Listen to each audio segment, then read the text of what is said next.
Welcome back to the Joust About Careers podcast, where you can learn about careers from the people who are actually doing the work every day. I'm your host, Brian Brott, and this week's highlights feature Jacob Sublett, a 2009 Van Buren graduate who is the staff biologist at the Toledo Area Sanitation District in Northwest Ohio. The highlights focus on how a typical day looks for Jacob, why he is a unicorn in Lucas County, the many STEM career opportunities, and much more. If you want to learn more about Jacob's career journey, you can always watch or listen to his full interview. And if you find this podcast useful, please share it with someone else who could benefit from it. Enjoy the highlights, and I'll see you back here next week for the last new episode of the 23-24 school year.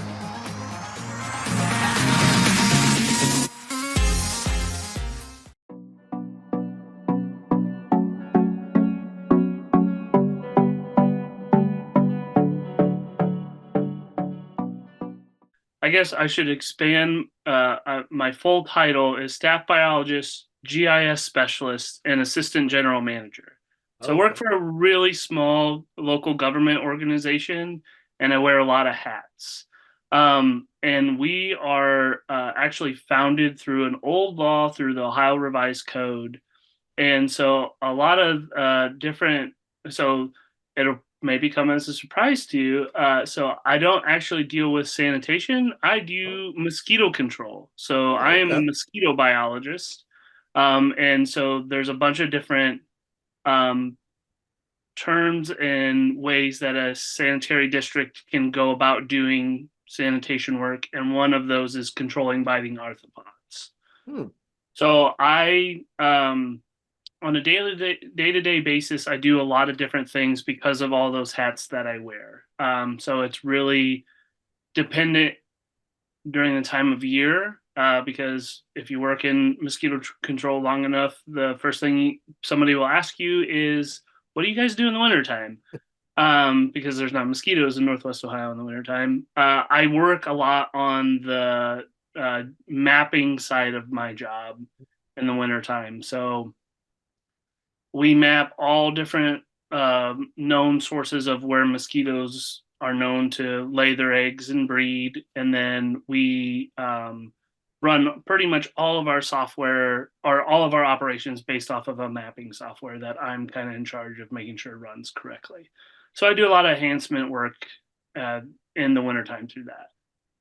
And then when it's actually getting warm out and mosquito season is upon us, early in the spring, we go out and we collect larval samples and we identify those species. So most people just know that mosquitoes, there's one type of mosquito and that's a bad mosquito because it bites you. But actually there's about 30 different species of mosquito that we get out in I work in the Toledo area.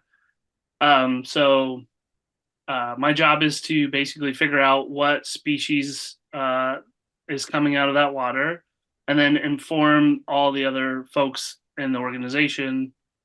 So kind of be the technical support person about the biology of the mosquitoes. So some mosquitoes primarily are nuisance mosquitoes and they bite people, but they don't really spread disease. But other mosquitoes can carry disease. I don't know. An interesting fact about mosquitoes is that they are the deadliest animal in the world. They kill more people every year than any other animal in the world. So we take our public health approach to mosquitoes very, very seriously. And it all starts again with that biology, understanding what species we are finding in different waters. So that's my biology side. And then the general manager side is just, so I deal with mosquitoes and then I also deal with people. So, so it's doing some public outreach and public relations, and then a whole bunch of internal stuff as well. So.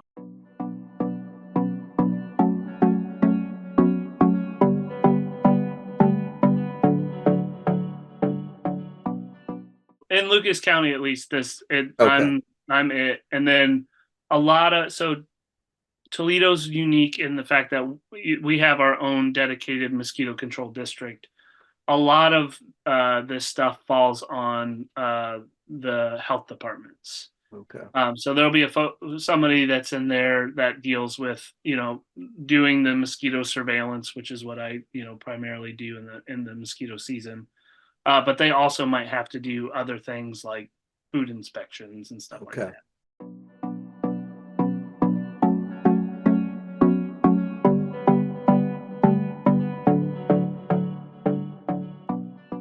I really did like science.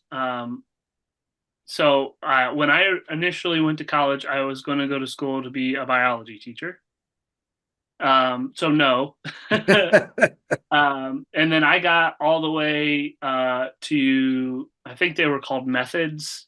Oh, yeah. So Yeah. it's like the hardcore teaching. And I had worked and done a whole bunch of undergraduate research in a biology lab. And I was kind of sitting in a education class, and like I was hearing, no offense, I was hearing all the things teachers have to do, and kind of the struggles in which you guys go through on a day. And I was like, man, this sounds like not like fun at all.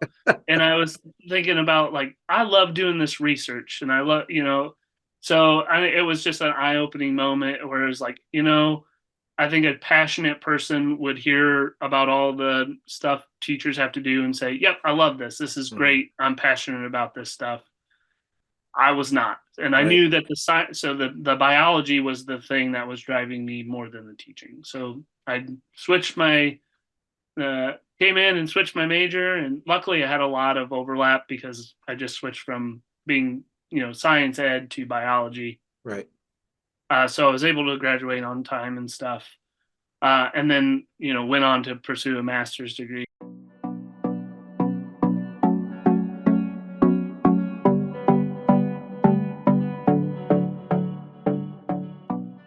A lot of people go to school and, they're like, they're not really 100% sure on what to do. I think the fallback a lot of times people say is, well, get a business degree, right? I always tell, so I have seasonal students come in and work for me in my lab, and I always tell them, like, you're in a STEM field, and that's the best thing you could do. Because at least for me as a biologist, there's so much opportunity out there. Um, Basically, pick your favorite animal. You can have a job working with it, right? Like, or plants. So, like, I have a colleague that worked in the lab with me and now works for the USDA and does some really cool research with soybean. Well, you have, you get the in a getting a bachelor's in biology, you get the foundation of, how kind of biological life works, and you can apply that in so many different ways. So Yeah. agriculture is a huge thing that you can get into. Conservation is a huge thing that folks get into. There's fisheries out there, so if people like to fish, that's a huge avenue you could go down to. I mean, it's I know I'm biased because I'm a biologist, but it's really, I think, a pretty vast field that allows you to explore a lot of different opportunities.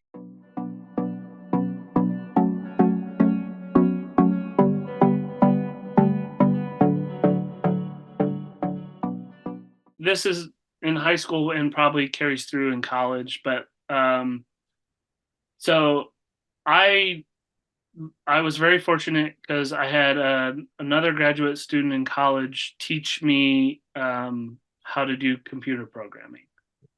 And so I learned a skill, and now I'm able to apply that skill in my everyday life.